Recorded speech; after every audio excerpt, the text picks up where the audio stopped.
Picture this.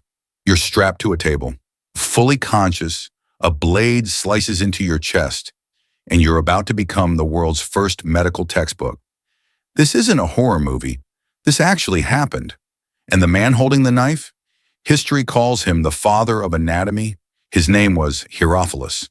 And what he did 2,300 years ago changed medicine forever. But the price was something that still makes modern doctors uncomfortable to talk about. We're in Alexandria, Egypt, around 300 BC. This wasn't just any city. This was the city. Imagine if Silicon Valley, Harvard, and the United Nations all existed in one place. The Great Library of Alexandria held the knowledge of the entire known world. Scholars from every corner of the planet came here to push the boundaries of human understanding. And Herophilus? He was about to push those boundaries further than anyone ever had, or maybe further than anyone ever should. Here's what you need to understand. Back then, nobody really knew how the human body worked. I mean, doctors were literally just guessing.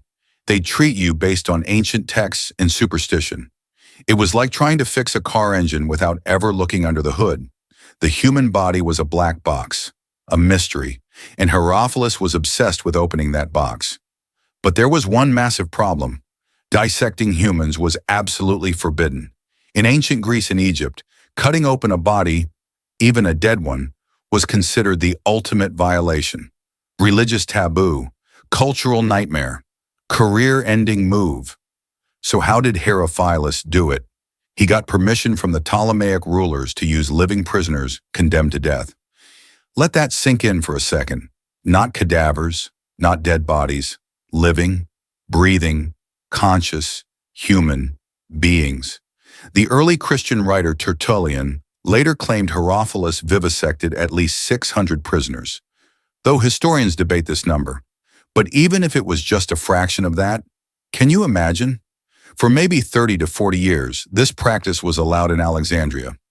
A brief, horrifying window in history when human vivisection was considered acceptable in the name of progress. Now here's where it gets complicated, because as absolutely horrific as this was, Herophilus made discoveries that were insanely ahead of his time. First, he proved that the brain, not the heart, housed human intelligence and thought. This was revolutionary. For thousands of years, everyone believed your heart was where you thought and felt. That's why even today we say, listen to your heart, or broken heart. But Herophilus looked inside a living skull and said, nope, it's all happening up here. He was right. And we didn't fully confirm this again for another 2,000 years. He discovered that nerves were separate from blood vessels, and he distinguished between sensory nerves, which let you feel, and motor nerves, which let you move. Think about that. When your doctor taps your knee with that little hammer, that's testing your motor nerves. Knowledge that goes back to Herophilus watching a prisoner's leg jerk when he cut a specific nerve. He studied the heartbeat, measured the pulse with a water clock, and mapped out how blood vessels worked.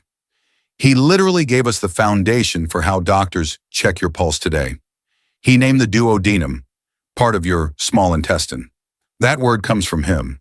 He identified the prostate gland. Parts of modern medicine literally carry his fingerprints.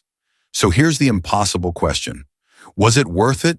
Hundreds, maybe thousands of prisoners.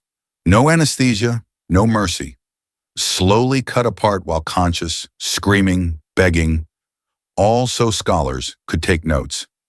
And in exchange, knowledge that saved millions of lives over the next 2 millennia. How do you even begin to calculate that equation? The prisoners had already been sentenced to death. Does that make it okay? They would have died anyway. Should their deaths at least serve humanity? Or is that just a convenient excuse for torture? Ancient critics called Herophilus and his student Erasistratus the butchers of Alexandria. Even back then, people were horrified. The philosopher Celsus wrote that their methods were cruel and unnecessary, but others argued, better to sacrifice a few criminals than let thousands of innocent people die from medical ignorance. This isn't ancient history. This question haunts us right now. Should we test drugs on animals to save human lives? Should we use AI that might cost people their jobs if it can cure diseases? Should we clone humans if it could eliminate genetic disorders? Should we harvest organs from brain-dead patients, even if their hearts are still beating? Every generation faces the same brutal choice. How much suffering is acceptable in the name of progress? The Nazis performed horrific medical experiments in concentration camps. Some of that data is still used today. Should we destroy it? Or is rejecting the knowledge a second betrayal of the victims? We're not so different from Alexandria. We're just better at hiding the uncomfortable parts. Want to hear the most heartbreaking part of this whole story? Herophilus wrote over 9 works documenting everything he learned. Every discovery, every detail, all of it was stored in the great library of Alexandria. And then, the library burned. Everything was lost. Centuries of knowledge, all those lives sacrificed, all that suffering, all those breakthroughs, gone in flames and smoke. After Herophilus and Erasistratus, human dissection was forbidden again and wouldn't be allowed for another 1,800 years. Medicine went backward. People died from treatable conditions for nearly 2 millennia because that knowledge vanished.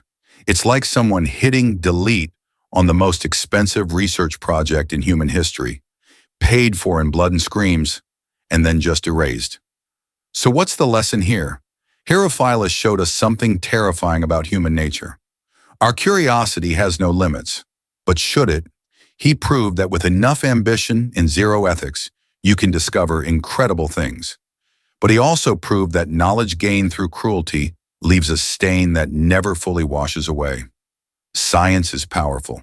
Science saves lives. But science without conscience? That's not progress. That's just brutality wearing a lab coat. The next time someone tells you we need to push boundaries or the ends justify the means, remember the screams echoing through Alexandria's medical theater. Remember the father of anatomy who bought his title with human suffering.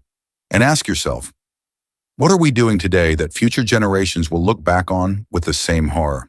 Because I guarantee you, we're doing something. Let me know in the comments.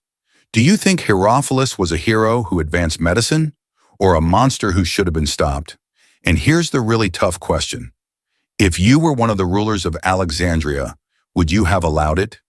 There's no easy answer. And that's exactly what makes this story so disturbing. If this made you think, hit that subscribe button because we're diving into more uncomfortable truths history tried to bury. Next week, the real story behind lobotomies and why one doctor got a Nobel Prize for destroying people's brains. See you then.